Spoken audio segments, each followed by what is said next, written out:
We've been wondering in advance of tomorrow's debate, would Mike Bloomberg actually meet the new updated DNC requirements? And in fact, he has, with just 1 day to go. Bloomberg met the DNC's committee as a mandated polling threshold with an NPR survey finding him at 19% nationally. The result is Bloomberg's fourth poll at or above 10% nationally. Now that still puts him in second place to Bernie Sanders, who's up at 31% with a nice big lead. But Bloomberg now at 19%, and he will be on the debate stage. And joining now to discuss this and other big news of the day, progressive activist Jordan Ewell. Welcome back to the show. John, thank you for having me. Glad to have you here. So how excited are you? He's spent hundreds of millions of dollars. We'll break it down in a minute. And he is still creeping up, almost 20% there. Yeah, Bloomberg's entire campaign is just a mockery of an already broken system. It's a completely cynical ploy. He's just buying name recognition. He's buying support. I mean, effectively, a lot of what he's doing is bribing people, bribing officials, and also bribed his way onto the debate stage by, donating the maximum amount to the DNC, and suddenly they changed the rules.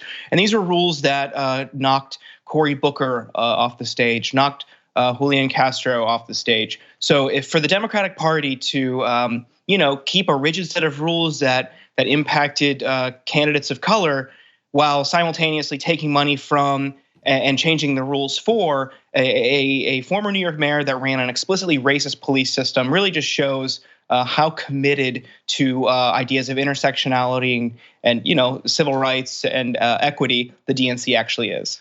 Look, I'm totally with you, and we're definitely going to be breaking down quite a bit about Bloomberg today. But I did want to get your brief response to the other standout. I would say perhaps even more important in this most recent poll that we were discussing is Bernie Sanders up at 31%, a nice big lead for the senator. Right. I mean, Bernie is showing that he can galvanize support. He's got, if you've seen videos or pictures of his rallies over the past couple of days, he is packing thousands, tens of thousands of people into these arenas. He's having electric rallies. He's got concerts at some of them.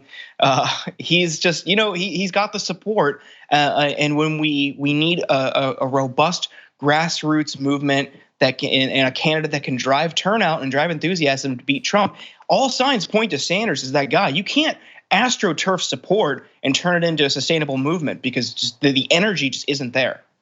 I agree. You probably can't turn it into a sustainable movement, but with enough money, maybe you can do something. So let's talk about that money on Bloomberg's behalf. So Li Fang tweeted today, they've now disclosed 400 million in broadcast, radio, and cable ads, 42 million on Facebook ads alone, 36 million on Google ads, God knows how much on staff research and polling, obviously in terms of staff. All of these headlines are saying they're hiring up so much staff across the country that other campaigns can't find people to work for them with experience. And of course, Li Fang is concluding there that his initial promise to hit $1 billion, like he's gonna blow right past that. We're in February at this point, and he's spent over $500 million already. Right, and his strategy is also spending this money and not going away even if he gets mathematically eliminated, which is extremely problematic. He's just going to be a thorn in the side if it's Sanders. He is committing to people. I heard last night from a friend, someone was offered $95,000 for a 6-month contract with Michael Bloomberg. That is flabbergasting in the world of Democratic politics. This is kind of a low-level position too. He is just throwing piles of cash at people, and what it's doing is making people who otherwise would oppose everything he has done and stands for turn a blind eye to it. Yeah. And what this does is, on a national level, creates an environment where everyone is ignoring the elephant in the room because of money being thrown at them, and that leads to a flawed candidate going into the general if he is the nominee. I mean, to me, when I see those numbers, I get sick, like deep in my stomach, the idea that something like this could happen, and that we don't all unified have the response of, this is gross. Like what country do you think we are? Like you clearly think that you can buy this thing. And now I'm seeing tweets from people saying that like, there are two sides. One is that when you point out that he's trying to buy the election, how dare you try to divide us based on class? And even I'm seeing the beginnings, maybe it won't go any farther than this, but the claim that he's trying to buy the election is being portrayed as an anti-Semitic attack by Bernie Sanders supporters. What do you think about that? I mean, just both absolutely bad faith deflections there.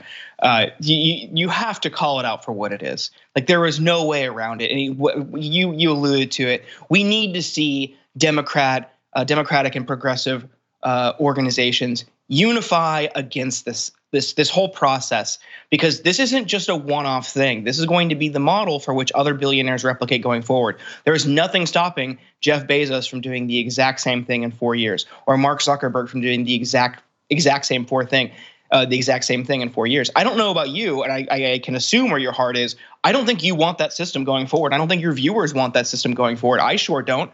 I don't want a system where billionaires can just buy their way into the presidency. So we need to see progressive and democratic nonprofits and organizations unite in opposition to what Bloomberg is doing, and send a loud and clear statement to anyone who thinks they can replicate this. We will not stand for it. We will not support you. We will shut this down.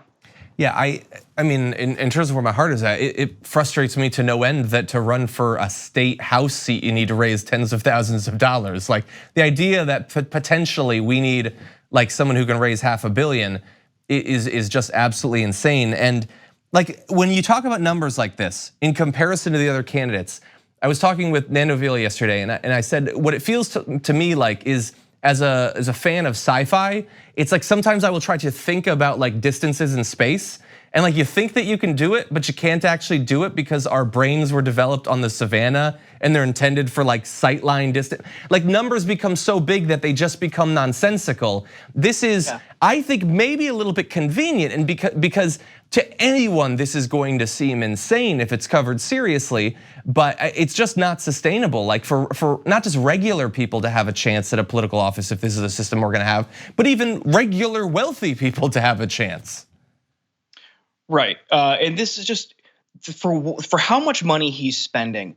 Think about all the good he could do if he spread that around in other ways. If he invested that same amount of money in state and local races around the country, if he invested in infrastructure, like in Flint, for example, if he invested in new technologies or new or nonprofits or ongoing efforts to address climate change, like, these are all things that could make a huge impact. But he's doing this for himself, and it's in, like you mentioned earlier, this is leaving state and local races with an insufficient staffing level.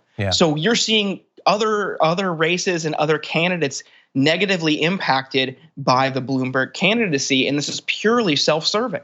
So this isn't really about beating Trump or ushering in a new era of the Democratic Party or Democratic control, because there is a scenario where he wins, but everyone else is hindered and loses. So this is all about him, and it's all about his ego. This should be widely condemned.